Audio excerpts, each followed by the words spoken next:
getting ready to do a very major attack tomorrow. ইরানে আবারও হামলার হুমকি দিয়ে মধ্যপ্রাচ্যের উত্তেজনার জ্বলন্ত আগুনে ঘি ঢেলেছেন মার্কিন প্রেসিডেন্ট ডোনাল্ড ট্রাম্প। এই হুমকির পর ইরানের টেলিভিশন চ্যানেলে জনগণকে সরাসরি অস্ত্র চালানোর প্রশিক্ষণ দেওয়া হচ্ছে। ধারণা করা হচ্ছে ইরানের ওপর যে কোনো মুহূর্তে আবারও হামলা শুরু করতে পারে মার্কিন বিমান বাহিনী। এ পরিস্থিতিতে মধ্যপ্রাচ্যের মানুষের মধ্যে ভর করেছে চাপা আতঙ্ক। যুদ্ধের এই আবহে বড় ধরনের সামরিক পদক্ষেপ নিয়েছে পরমাণু শক্তিধর দেশ পাকিস্তান। সৌদি আরবে প্রায় ৮,০০০ সেনা মোতায়েন করেছে দেশটি, এমনকি সৌদির মাটিতে যুদ্ধবিমান, ড্রোন ও আকাশ প্রতিরক্ষা ব্যবস্থাও মোতায়েন করেছে পাকিস্তান। মূলত সৌদি আরবের ওপর ইরানের সম্ভাব্য হামলার আশঙ্কায় এসব মারণাস্ত্র মোতায়েন করেছে ইসলামাবাদ। রয়টার্সের প্রতিবেদন অনুযায়ী গত বছর সৌদি আরবের মধ্যে স্বাক্ষরিত এক গোপন প্রতিরক্ষা চুক্তির আওতায় এসব সমরাস্ত্র মোতায়েন করা হয়েছে। সেই চুক্তিতে বলা আছে, দুই দেশের যে কোনো এক পক্ষ আক্রান্ত হলে অন্য পক্ষ তার প্রতিরক্ষায় সহযোগিতা করবে। পাকিস্তানে পাঠানো সামরিক সরঞ্জামের মধ্যে রয়েছে চীনের সঙ্গে যৌথভাবে তৈরি JF-17 যুদ্ধবিমান, স্কোয়াড্রন ড্রোন এবং HQ-9 আকাশ প্রতিরক্ষা ব্যবস্থা।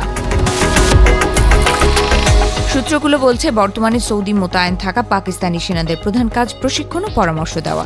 তবে প্রয়োজন হলে সরাসরি যুদ্ধে অংশ নিতে পারে পাকিস্তানি সেনারা। এছাড়া ভবিষ্যতে সর্বোচ্চ ৮০,০০০ পাকিস্তানি সেনা সৌদিতে মোতায়েনের সুযোগও চুক্তিতে রাখা হয়েছে বলে দাবি করা হচ্ছে। বিশ্লেষকদের মতে, নিজেদের সেনা ও সমরাস্ত্র মোতায়েনের মাধ্যমে সৌদি আরবের নিরাপত্তা ব্যবস্থায় সরাসরি সম্পৃক্ত রয়েছে পাকিস্তান। বিশেষ করে ইরানের হামলার পর সৌদি নিরাপত্তা ঝুঁকি বেড়ে যাওয়ায় রিয়াদ এখন তার প্রতিরক্ষা জোরদার করতে চাইছে। অন্যদিকে ইরানের সঙ্গে আমেরিকার আরব মিত্রদের মধ্যে উত্তেজনায় পাকিস্তানের অবস্থান আরও গুরুত্বপূর্ণ হয়ে উঠেছে, কারণ একই সময়ে আমেরিকা ও ইরানের মধ্যে মধ্যস্থতাকারীর ভূমিকাও পালন করছে দেশটি। ইসলামাবাদে অনুষ্ঠিত শান্তি আলোচনার মাধ্যমে দুই পক্ষের মধ্যে যুদ্ধবিরতি কার্যকর হয়েছে বলে জানা গেছে।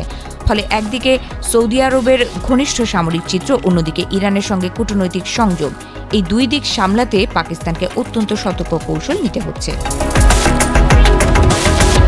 বিশেষজ্ঞদের মতে, পাকিস্তানের এই পদক্ষেপ দক্ষিণ এশিয়া ও মধ্যপ্রাচ্যের ভূ রাজনীতিতে বড় প্রভাব ফেলতে পারে, কারণ সৌদি আরব দীর্ঘদিন ধরে পাকিস্তানের অর্থনৈতিক সহযোগী এবং সংকটের সময় ইসলামাবাদকে আর্থিক সহায়তা দিয়ে এসেছে। বিনিময়ে পাকিস্তানও সৌদিকে সামরিক সহায়তা দিয়ে আসছে। বিশেষজ্ঞরা এও বলছেন, বর্তমান পরিস্থিতিতে মধ্যপ্রাচ্যের উত্তেজনা কমবে নাকি আরও বাড়বে তা অনেকটাই নির্ভর করবে ইরান ও আমেরিকার সামরিক পদক্ষেপের ওপর। তবে এটুকু স্পষ্ট, ইরানকে ঘিরে আবারও যুদ্ধ শুরু হলে আবারও হামলার শিকার হতে পারে সৌদি আরব, আর তখন পরমাণু শক্তিধর পাকিস্তানও মধ্যপ্রাচ্যের এই পূর্ণমাত্রার যুদ্ধে জড়িয়ে পড়তে পারে বলে আশঙ্কা করা হচ্ছে।